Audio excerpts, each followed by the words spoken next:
老婆查出怀孕那天，我无意间发现，她和我资助的贫困生周浩早就滚在了一起。周浩，我这肚子里怀的可是你的孩子，准备什么时候公布我们的身份呀？我每天看着叶凡那个蠢货，我都快吐了。哎，韩嫣，别着急嘛。这公司啊，是你老公的婚前财产。等我们的孩子长大了，继承他所有资产之后，我们就可以名正言顺的正言顺。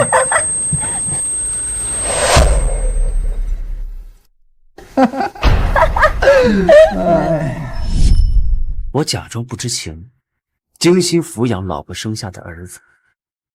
就这样，他们的儿子一天天的长大，我的继母也在一步步的展开。老公，你不是说要去公司参加董事会议吗？怎么现在还在书房啊？轩轩的老师说他最近有点咳嗽，我帮他联系了最权威的儿科专家，我明天带他去医院看看。每次轩轩有个头疼脑热，你都在意的不行。等轩轩长大以后啊，一定会好好孝顺你的。我可是轩轩的爸爸，我不对他好，谁对他好？老公，你真好，我能嫁给你，为你生下轩轩，是我这辈子最大的福气。我跟柳寒烟恋爱3年，结婚7年，她会在每一个不经意的时刻对我温柔备至，贴心照顾，满眼真挚地说永远爱我。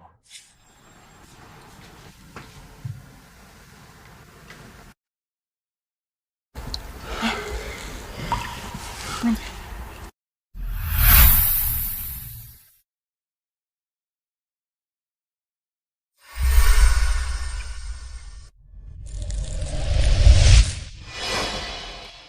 老公，我爱你。要不是我无意间发现，我都不敢相信，一直爱我如命的他，竟然会背叛我。叔叔，你怎么才？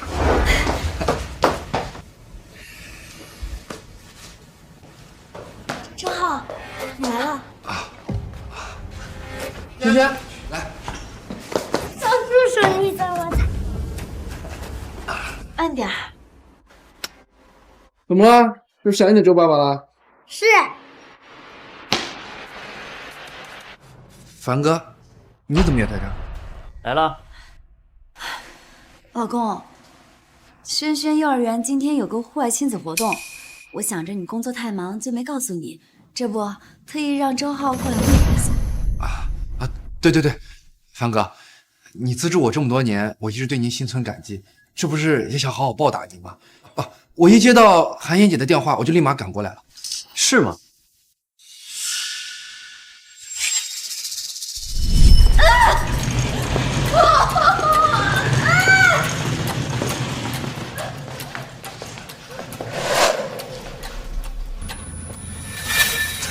第一次做父亲吧，别紧张，先放宽点啊。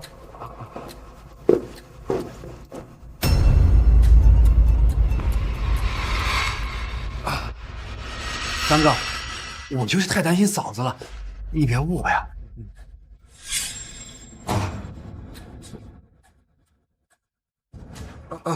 凡哥，那个我就是太喜欢轩轩了，所以才把他当儿子看。您不会不高兴吧？嗨，怎么会呢？叶凡巴不得你对我们孩子好呢，是吧，老公？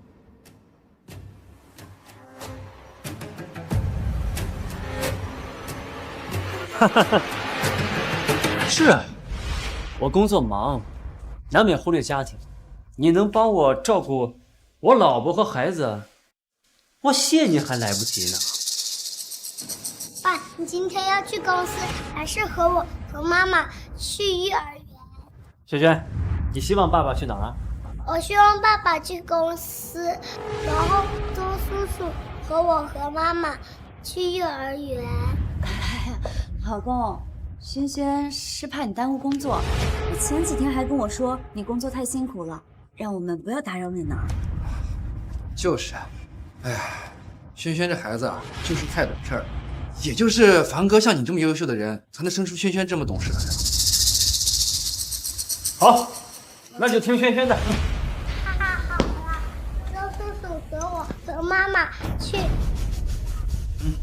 去吧。哎呦，你没事吧？没事，那我们走吧。哎，走。柳寒烟，周浩，好戏才刚刚开始。柳寒烟似乎是觉得我特别迟钝，不可能查出异样，所以周浩越来越大胆。小凡哥，我刚从乡下回来，带了些土特产，特地给你们送过来。以前只会趁我去公司时偷偷私会柳寒烟，现在即便是我在家，他也会找各种的借口伤我。凡哥，我辞职回家创业了，现在还差点启动资金，您看能不能再帮帮我？凡哥，这是我最近学的厨艺，想的过来做点好吃的，感谢这些年你对我的照顾。虽然我很清楚他的目的是来看轩轩和柳寒烟，但是我从未拒绝，有求必应。轩轩，走，别急急。你回来了。啊，这孩子，喜欢了，累了吧？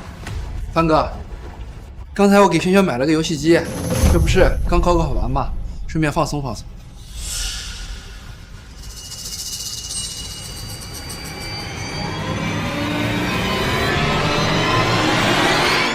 周浩常来家里，他也不是外人，我就给他买了一双跟你一样的拖鞋，专门给他穿。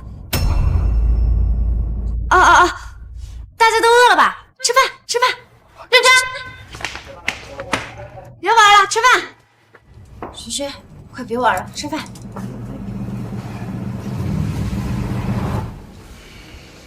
吃饭了。老公，你是不知道，你不在家的时候，周浩可照顾我和轩轩了，我们可得好好谢谢人家。就是，周叔给我们买了不少好吃的。你有心了，回头你要的资金打你账。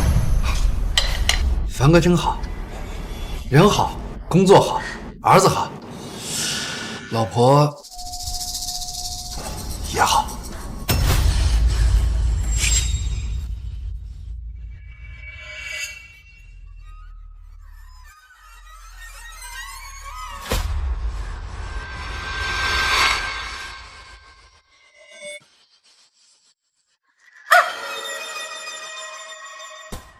老婆，怎么了？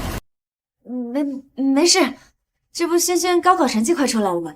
我去拿电脑，你们先吃。轩轩是凡哥的儿子，与众不同，这成绩啊，必定也非常不错。吃饭。吃啊。查出来了吧？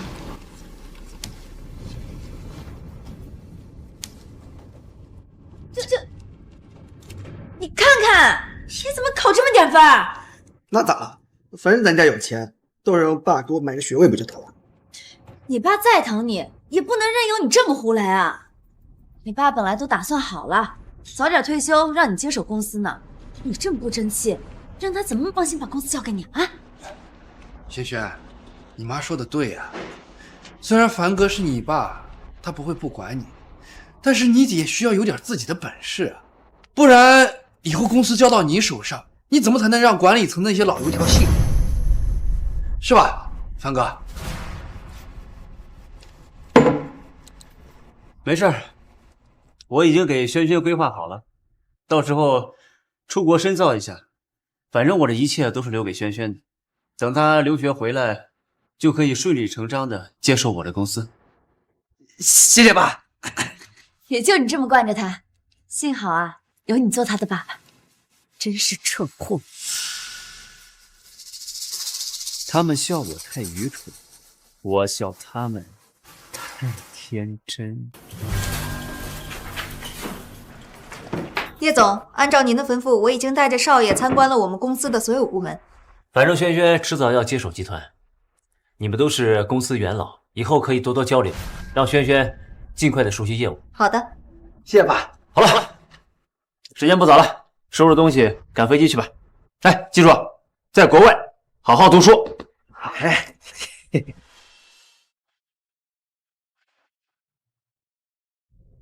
儿子，你一个人在国外要是遇到什么事情，要及时跟妈还有郑叔说，知道了吗？知道。我听说国外要比这边冷，你的厚衣服啊，周师傅都帮你装上了。行，用车好。飞机都要赶不上了。来，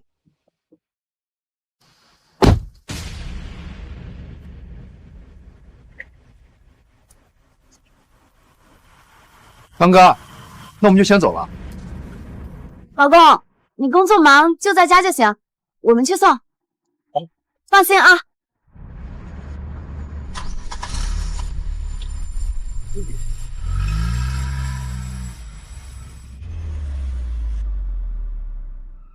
轩轩出国后，周浩来我家次数变少了，但柳寒烟外出却越来越频繁。寒烟，这么晚还出去啊？最近不是闲着没事干嘛，就报了个舞蹈健身班，以后啊得经常运动健身啦。你最近怎么常常出去啊？一会儿和闺蜜去做头发，一会儿又跳舞健身的。这不是，轩轩从来没有离开过我，这一离开就是出国这么久。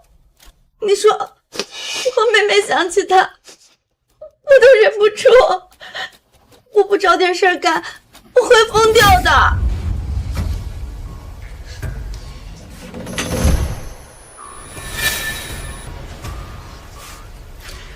寒烟，轩轩很快就会回来的，到时候我们一家人又可以团聚了。是啊，很快我们一家3口就可以团聚了。刚哥，好久不见。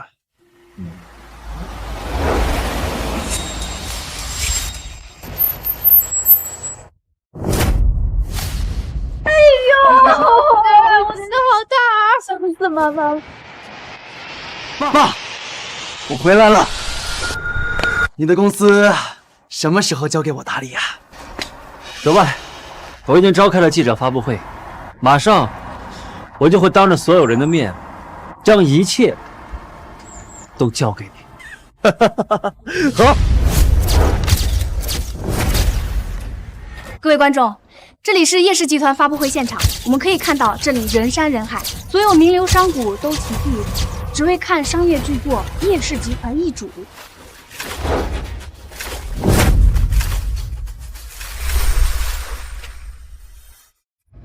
哎，快！叶总，听说您此次召开记者发布会是想要宣布叶氏集团未来的继承人。叶总，若叶氏易主，你是否还参加董事会权利？叶总，叶总，叶总，叶总，来给我一次吧，叶总。感谢各位专程前来观看我叶氏集团交接。为了今天，我已经准备了很久。我宣布，即日起，叶氏集团的总裁之位将由我儿子叶轩接替。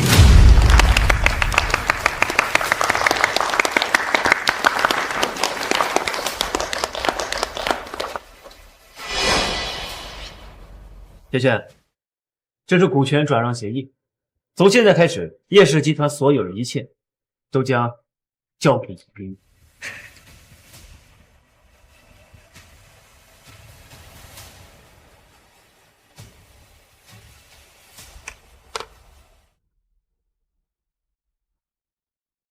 从现在开始，协议生效。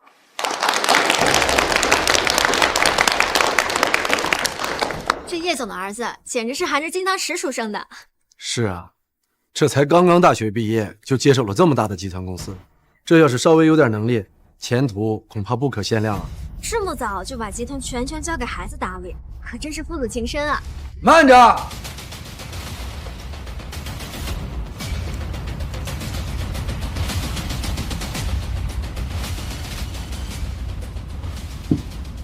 叶凡，我终于等到这一天了。轩轩啊，其实是我们的儿子。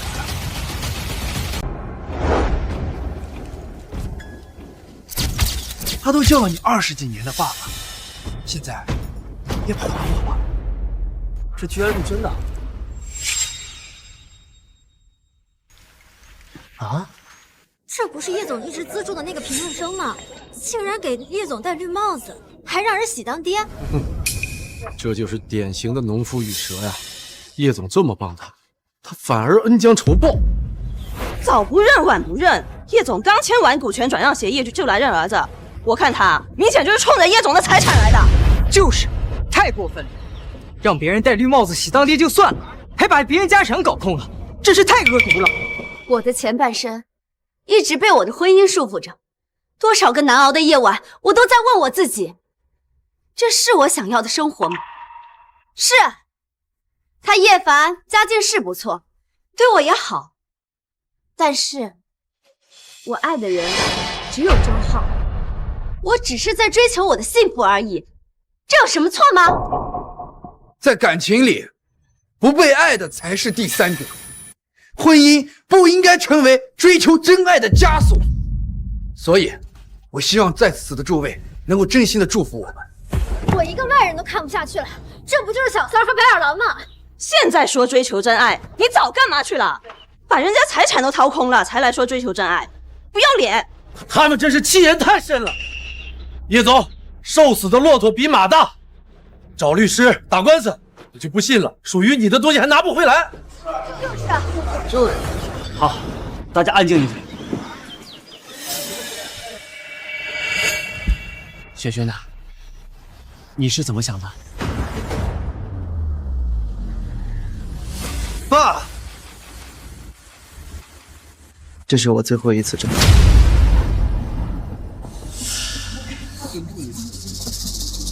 虽然你悉心养育了我这么多年，但是你毕竟不是我亲爸，血浓于水。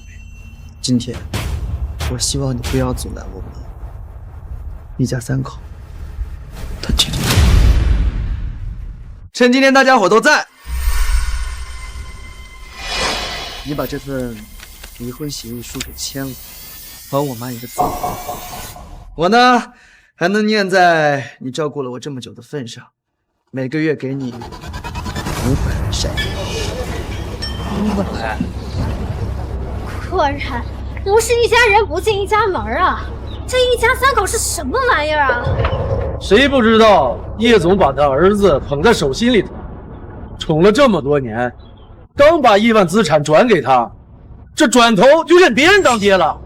一个月500块钱赡养费，你打发叫花子呢？你到底是怎么好意思说出口的呀？叶总，他们真是太过分了。你放心，我们多年的交情，哪怕借钱给你，也支持你打官司。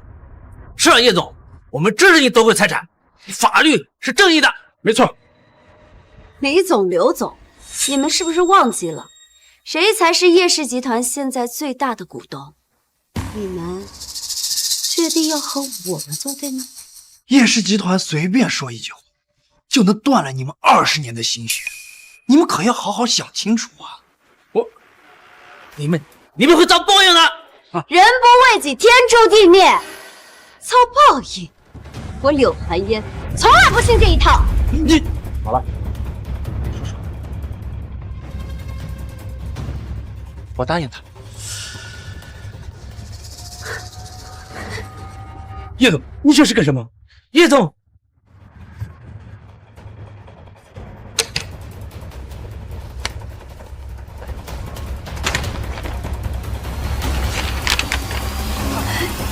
我签了。成了！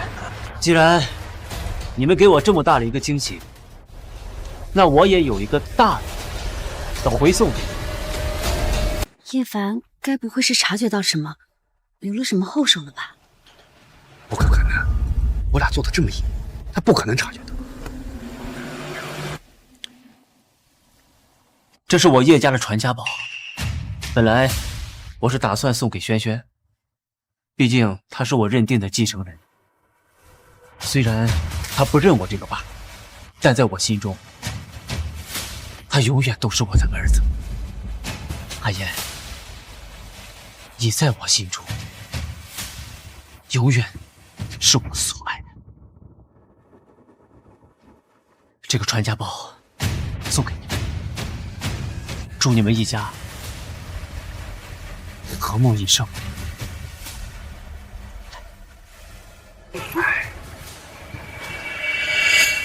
真是叶家的传家宝，叶总这是在干什么呀？是叶凡是疯了吗？竟然还祝福这一家白眼狼！这八成是受什么刺激，脑子都不好使了。太惨了，自己疼爱了这么多年的老婆孩子，现在还带着自己的全部财产跑路跟别人一家人团聚，这换做谁都接受不了吧？但是这个做法也太窝囊了。就是，也太丢男人脸了吧！舔狗舔狗，舔到最后一无所有。叶凡，你当初资助我的时候，我只是觉得你是一个人傻钱多的宠物，但没想到今天你真是让我刮目相看。你并不是宠物，而是天生的舔狗。你是我见过最牛的绿帽王者。叶总，你是不是被记昏头了？叶家传家宝怎么说送人就送人呢？叶总，你要是有什么难言之隐，我们几个好歹也是你爹几十年的至交好友，绝对不会让他的心血落空的。是啊，只要你一句话，叶总，不是什么难言之隐，这是我的肺腑之言。韩言，你是我的心中挚爱，我呵护了你20余年，哪怕发生了这样的事情，我也甘之如饴。真是作孽呀！叶氏集团要完。叶凡，你真是个蠢货！跟你结过婚，是我这辈子做过最不值的事情。以后千万可别说你认识我，那些丢人。叶凡，得亏你不是我亲爸，你要是我亲爸的话，我这丢人丢大了呀！儿子，现在这公司呢已经是我的，他跟你啊没有半毛钱的关系。我们还以为你有什么大动作，没想到就这样，害得我们还白白准备了一次。现在看来，你还真是一个大丈夫，能屈能缩呀！现在，我叶轩正式改名为周轩，而叶氏集团改名成为周氏集团，而你被开除了。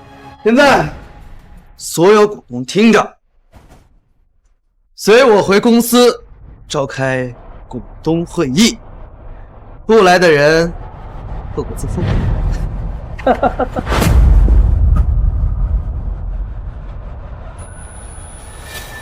这是什么绝世忍者啊？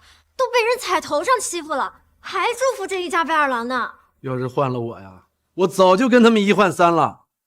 我看啊，还是开个众筹吧。我实在想象不到1个月500块钱要怎么活。叶总，叶总，柳小姐出轨20余年，你是不是接下来有什么大的行动进行反击呢？叶总，董事会出了这么大的事情，您是否认为周氏以后的效益会比曾经的叶氏更为精进呢？为何你如此淡定？所有的事情都在你预料之中吗？叶总回答一下吧，叶总。抱歉，我是被想。叶总不要走，叶总不要走，叶总，出去吧。是的，一切都在我预料之中。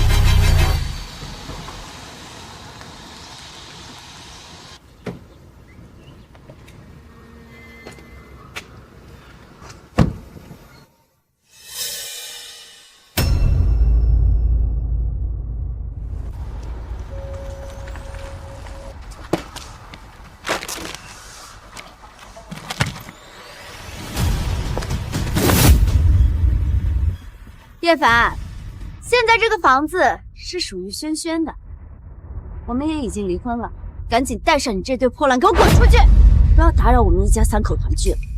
柳华烟，你真是让我刮目相看啊！我忍了你20年，今天终于可以摆脱你了。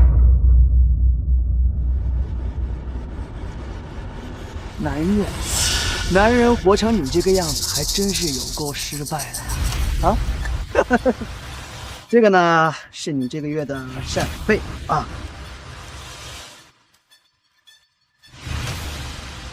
拿着钱，赶紧滚蛋！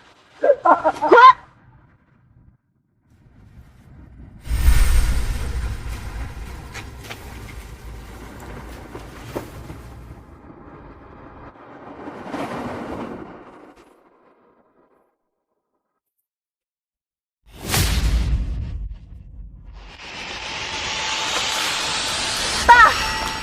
嫣然，你怎么在这儿？不是不让你过来吗？爸，我们再不来你就让人欺负死了。你演戏也不用演这么逼真吧？爸，你可是江城的金融天才，是所有大小集团运作的幕后推手。你一句话的功夫就能让周家灰飞烟灭，为什么还要下如此大的棋？是啊，您手眼通天，在商界叱咤风云。宋氏集团如今已经是全国第1大财团，早已经是业界神话。您这是何苦？当年我发现柳寒烟出轨，我若是贸然离婚，我宋氏集团的董事长的身份便会曝光，届时柳寒烟等人必定会瓜分宋氏集团。不演，他们如何会满足于一个叶氏集团？那你也不应该把叶氏集团交给那对奸夫淫妇啊！放心吧，你爸我有这么蠢吗？很快，他们就会发现，等待他们的不是金山银山，而是一个无底洞。行行行，爸，你赶紧跟我回家吧。不用，嫣然，你们回去吧，我已经租好房子了。爸，你真要搬去农村？农村有什么不好？农村安静。好了，不说了，来。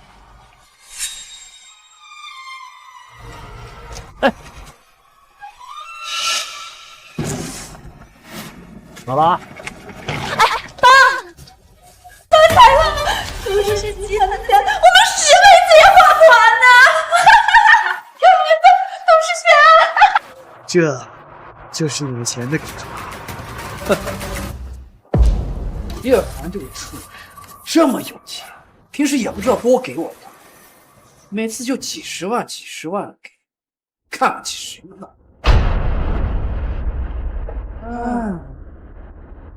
在我面前装大，资助我这个贫富人。现在好了，整个叶家的钱都是我周家的。不只是他叶家的钱，还有他的儿子，还有我，都是你的。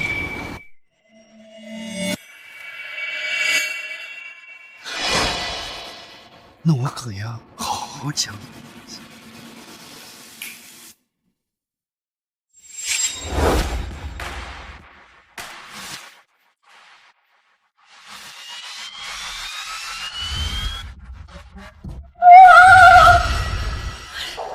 100万的包包，上千万的珠宝，老公，我爱死你了！老子终于不用再担心他发现我不是他亲生的了。现在老子他妈想干什么就干什么！这世界上就没有钱办不到的事。从今天起，我们就是上人。周总，不好了！放肆啊！谁让你们随意进我家的？周总，我们也是联系不上你，着急啊！刚刚财务发现，周氏集团资金亏空了上百亿。什么？上百亿？你是不是当我傻呢？这可是周氏集团，啥事不干都能养活整个江城的人。情况都没搞清楚就敢来我们家，信不信我开除你们？我们每个人都查了不下10遍，是真的亏空了。周总，你看看。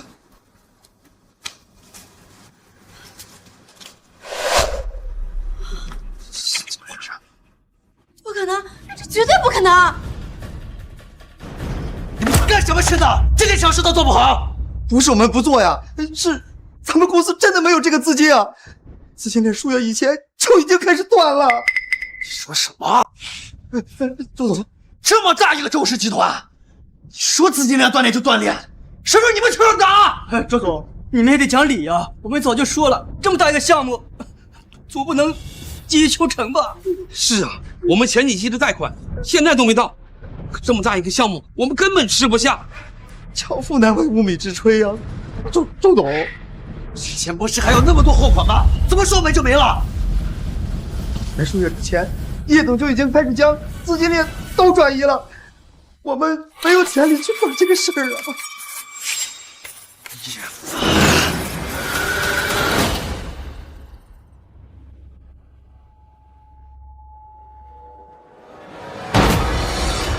叶凡，滚出来！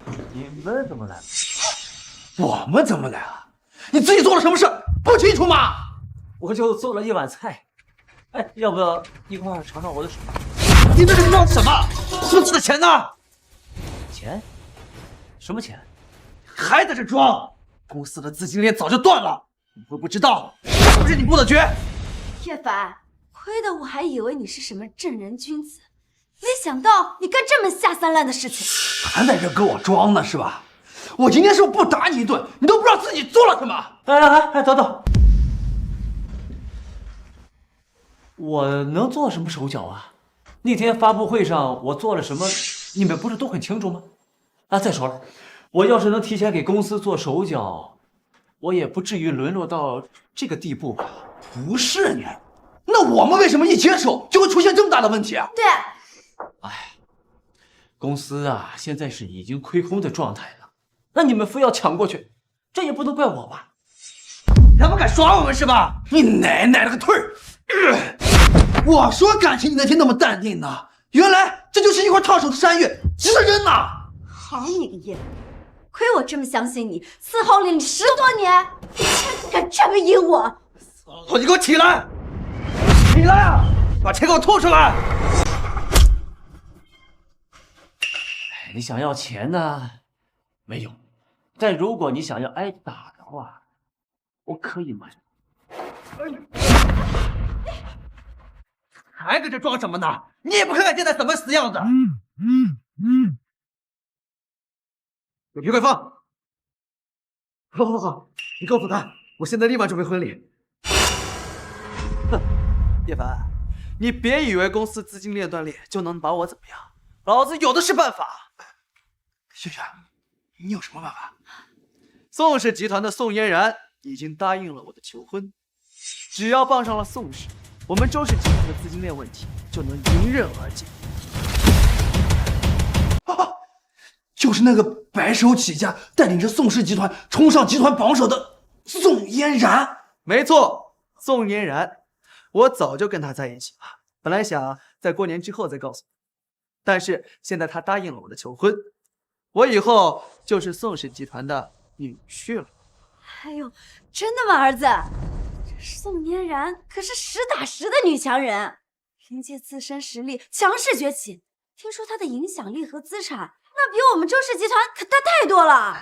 我是得跟她结亲，不仅我们周氏集团能够重新崛起，就连宋家我们也剁了手。儿子，你可太有本事了，居然把这么厉害的女人搞到手了。那是啊，你也不看看他是谁的儿子。男人要想成功啊，一定要娶一个好老婆，然后再生一个优秀的儿子。我啊，一直教育着萱萱，一定要慧眼识珠，一般的女人啊，看都不要看。幸好儿子像我，有本事，聪明。叶凡，你当初有权又有势，没想到会有今天这个下场吧？现在的你啊，就是阴沟里的一条臭虫，这辈子啊就待在乡下发霉吧。我呸！好了，儿子，我们走，别理这个窝囊废，准备婚礼去。好，叶凡，我今天就告诉你，你的好日子从现在开始到头了。以后这500块钱的赡养费，你也别想。爸妈，我们走。哎，是啊，你们的好日子马上就到头了。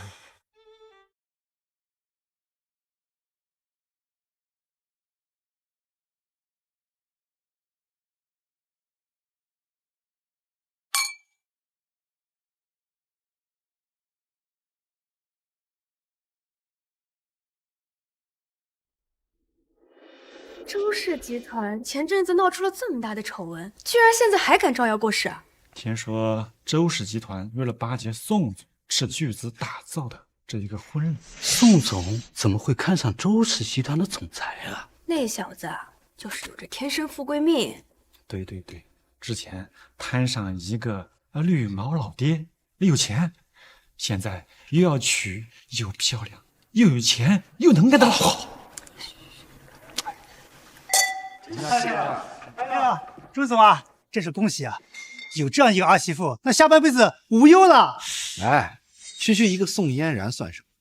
你们啊，还是眼界太窄。周总难道知道什么小道消息？宋氏集团的背后可是有一位大人物，掌管着整个江城的经济运作。若是能攀附上他，鸡犬升天了。你说的莫非是宋氏集团那个从未现身过的董事长？没错，我们周家这次能够有这位大人物撑腰，可保百年风光。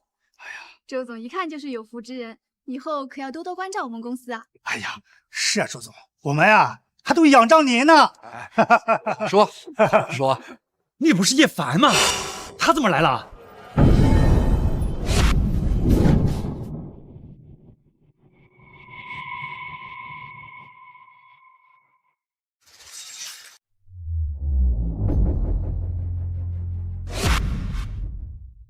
难道之前送的什么传家宝祝福还不够？现在想在这个假儿子的婚礼上送什么惊人的礼物？这么逆天，简直是舔狗鼻祖啊！你还敢进来？给我滚出去！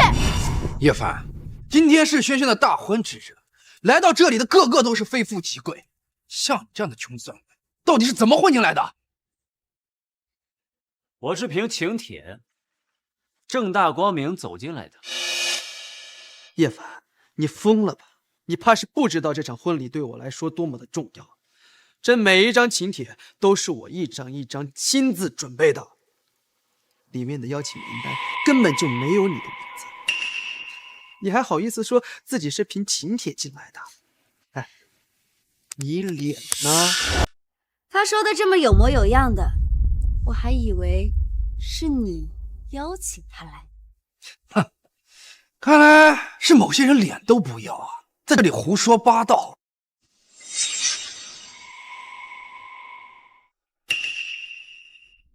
你估计是饿昏了头吧，偷偷溜进来混吃混喝的。哼，像他这样穷酸样，估计已经很久连2个菜都没吃过了吧？赶紧滚！这里可不是什么施粥的救济所。我是以女方亲戚的身份进来的。哎，真的假的呀？哪儿来的？亲戚，叶凡，你撒谎之前能不能打打草稿？你知不知道今天要跟我结婚的人是谁啊？知道啊，宋嫣然嘛。宋嫣然，她可是孤儿，从小在福利院长大。你是谁啊？怎么？难道你是他死去的爹不成？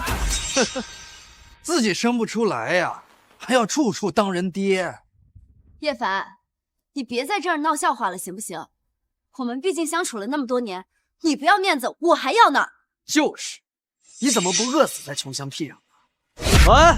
来人，把他给我拖下去！你先看了这个，再说话吧。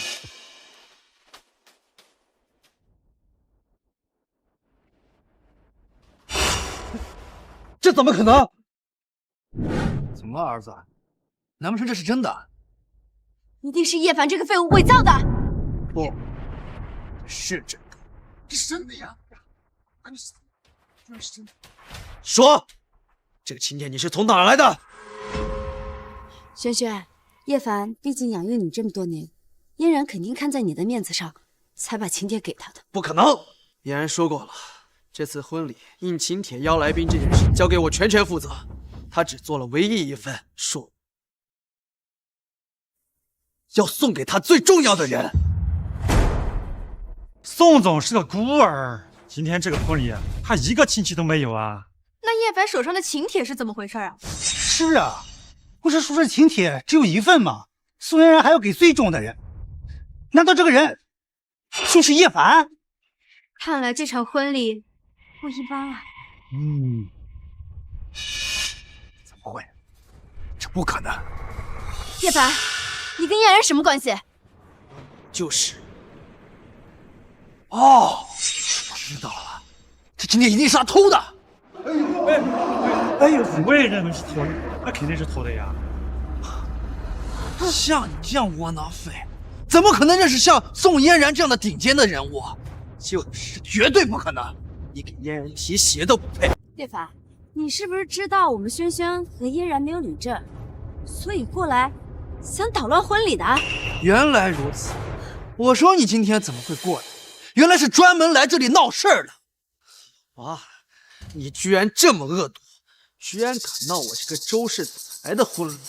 我看你真是活腻了。保安呢？怎么还不过来？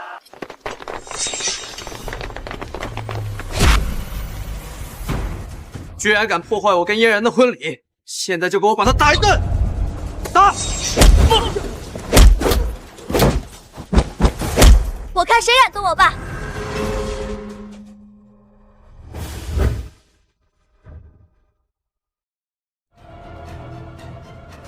嫣然，你来了。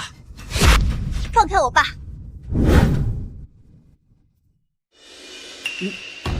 你怎么叫叶凡爸呢？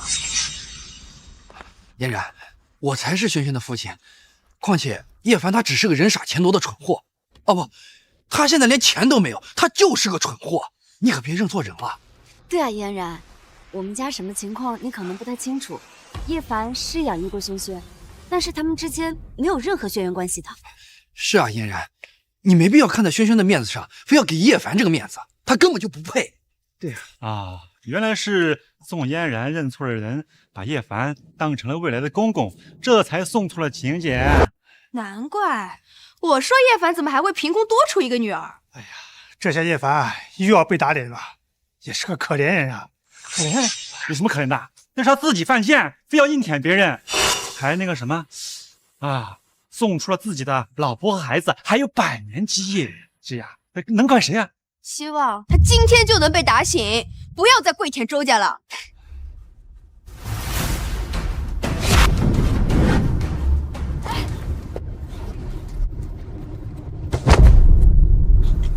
爸，感谢你这么多年对我的养育和栽培之恩。我曾经说过，我会和你顶峰相见。我会倾尽所能报答你的养育之恩，我就来兑现诺言。好孩子，来，爸，先扶你起来。什么？我没听错吧？养育之恩，她是叶凡的女儿。他这么多年不是都在帮别人养儿子吗？怎么又凭空多出了个女儿了？对呀，关键是啊，这女儿还这么优秀，跟那废物儿子相比啊，真是一个天一个地呀！藏的也太深了，他终于要开始反击了吗？好你个叶凡，表面上看起来对我痴心一片，背地里却养了这么大一个私生女。感情这些年，你一直背着我在乱搞。亏那些脑残网友还把你夸上天，一个个说你痴情又纯粹。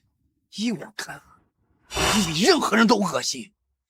你还真是会演，明明有一个富可敌国的女，却还偏偏住在穷乡僻壤，为了骗我那500块钱的善意，真是无所不用其极了。这世界上怎么会有你这么虚伪又恶心的人呢？啊！嫣然，你这一家子白眼狼，我爸对你们倾尽所有，数十年如一日的照顾你们，你们不感激他也就算了，现在还这么诋毁欺负他。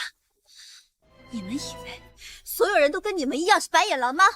你和轩轩年纪差不多大，他叶凡又突然蹦出个私生女，他不就是混蛋出轨吗？从来就只有你。叶凡，你一边养着私生女，一边装着大情圣，你恶不恶心啊？我说宋嫣然为什么会主动接近轩轩，原来是你让你的私生女来勾引轩轩。这么看，这一家子没一个人是好人。这也太乱了吧！一个两个都出轨，我看啊，都活该。这有钱的圈子都这么乱吗？哎呀，看来啊，这小网上的风评又要大扭转了呀！叶凡啊，叶凡，你还要不要脸了？哎，亏轩轩他叫了你20多年的父亲，叶凡，你可真是不要脸啊！你要是有气，你就正大光明的发出来，搞什么小偷小摸呀？真让我看不起！是你们贪得无厌，想要和宋家联姻稳固局势，这一切都是你自作自受。我呸！什么自作自受？这都是你蓄意策划的婚礼来复仇！你算什么男人？你算个什么东西？你敢打我！我早就该打你了。这么多年，我为你付出了这么多，倾尽一切，我换来的是什么？啊！凡，你现在不过是一个住在穷乡僻壤的狗，你凭什么打我？你凭什么？你敢打韩嫣？今天不给你点教训，你是不知道你处在什么地位。敢打我老婆，我你找死！爸，是周氏集团的总裁，你居然敢打我爸妈！今天要让你吃不了兜着走！还要看是谁让谁吃不了兜着走。宋嫣然，这不是爱，是今天真的有点过了，让我很不开心。除非你跟叶凡断绝父女关系，再把所有的资产转移到我的名下，我绝对不会原谅你。你原谅我？你怎么有脸说出这句话？你以为我不知道吗？你跟我结婚就是奔着我的资产来的。不是啊，我是爱你的呀，嫣然。你跟我在一起这么久，难道你真的一点感觉都没有吗？我宋嫣然部下，我不可能跟你这种毫无能力又狼心狗肺的东西在一起。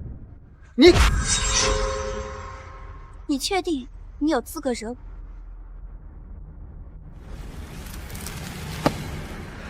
我劝你们有这时间，还不如好好想想怎么拯救你们的周氏集团吧。宋嫣然，你这话什么意思啊？什么叫拯救周氏集团？就是，我们周氏集团好好的，谈什么拯救？你少在这诅咒我们！哼，马上你们就会知道。周董，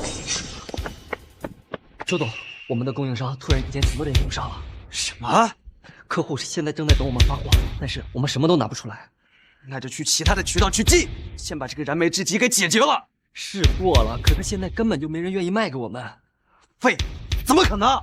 所有的渠道都被宋嫣然的人吞没了，现在我们的账户上1分钱都没有，客户都去宋嫣然那提货了。现在我们面临的是公司巨大的亏损，以及巨额的违约金，公司破产了。什么破产？你他妈瞎说什么呢？你咒我是吧？咒我！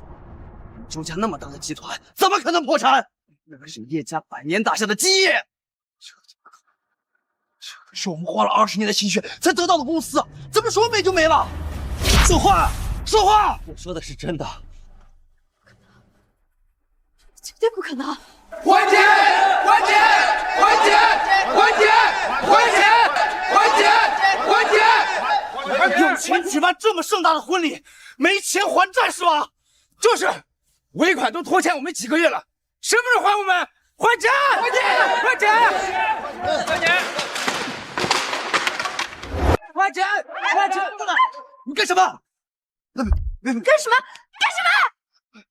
不许动手！动手是违法的。我是周氏集团的总裁，看你们谁敢动手！那就是你，要不是你，我们自己力能锻炼吗？能亏空那么多吗？自己没能力还，还在这吹牛。现在好，全他妈都亏了，滚打！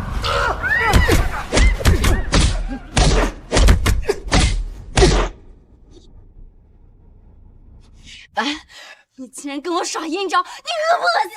叶凡，赶紧给我想办法解决这件事儿，不然我永远都原谅不了你。哼，这些年，到底是我助长了你的私心，你的原谅，我还真不稀罕。这么多年，你但凡学点本事，都不至于让公司亏空的这么严重。你在狐假虎威什么东西？就是生了一个比较好的女儿嘛。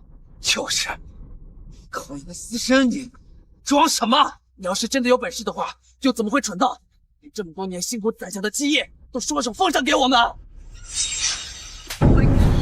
更是对我爸不敬。打我！从小到大都没有人敢打过我。你这才挨打，就受不了了？你对我爸做的事情，我还没有一件让你感受感受。你一个私生女，有什么资格打我的儿子？我才不是什么私生女，我是我爸从孤儿院领养的女儿。原来是养女啊！我还以为叶凡婚内出轨呢。这叶凡还真是厉害呀，随便领养一个女儿，居然就能教育的这么优秀。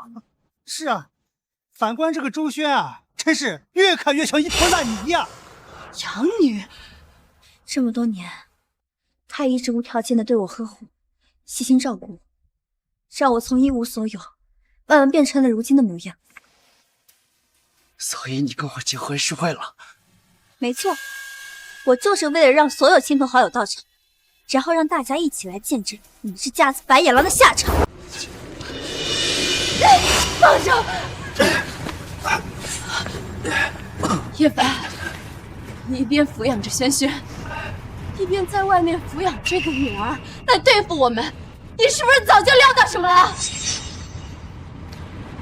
你说的没错，从你怀孕的时候我就知道，你肚子里的孩子是周浩，所以这些年我养育你们儿子的同时，也领养了一个女儿。2个孩子，我平等对待，公平教育，但没想到，一个登上了巅峰，另外一个却是烂泥扶不上墙。这么多年，我之所以什么都不说，我就是想看着你们一家人能过分到什么程度。刘寒烟，你真的是太让我失望，我真的是瞎了眼了，我当初能看上你。我这些年，我一次次的想给你机会，我想让你改过自新，回心转意，但你们这对狗人却一次一次的变本加厉的挑战我的底线。好，既然你们一点情面也不讲，那我自然的就让你们也尝尝从天堂坠落地狱的滋味。嫣然，他叶凡现在不过只是一个蠢鬼罢了，何必拿着自己的基因去供养一个蠢鬼呢？只要我们2家合作，整个江城都是我们说了算啊！江城属于你，你也配？叶凡他就是在利用你，你可千万不要被他蛊惑了呀！周轩，你真的好蠢啊！你现在还不明白吗？我爸就是宋氏集团的董事长，他就是整治江城资金的幕后推手。什么？你是说，叶凡就是宋氏集团的大人物？刘寒烟，在我发现你出轨，想要夺走我一切之前，这么多年，我把所有的爱都给了你。但我没想到，我一颗赤诚之心竟然被你践踏成这个样子。叶凡，这么多年，原来都是你做的一个局。当你心生恶念的时候，你有想过今天的后果吗？我错了，这一切都是我的错，你原谅我好吗？都是他，是钟浩，都是他。贱人！你现在赖到我身上了。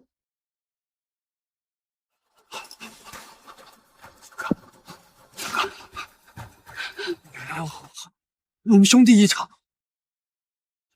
你就只做错了这一件事情。我其实心里都是想着你的，你原谅我，爸，你才是我的亲爸，我仗了你20多年的疤，都是周浩这个坏蛋，他蛊惑我。你一定是在用叶氏集团在考验我，对不对？你相信我可以继承你其他的产业的，我可以的。你还想继承家产，真是贪得无厌。爸，我错了，我真的知道错了，爸，错了。你们不是知道错了，你们是知道自己要完了。走，好，岳爸，岳爸，你不能这么对我，不能这么对我。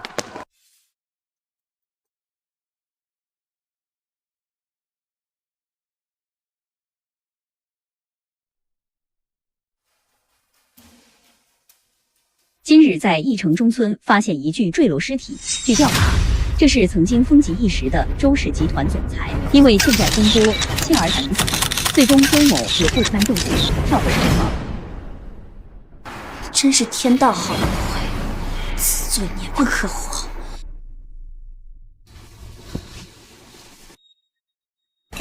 对了，爸，我一直想问你，你为什么要把你的传家宝给那家子白眼？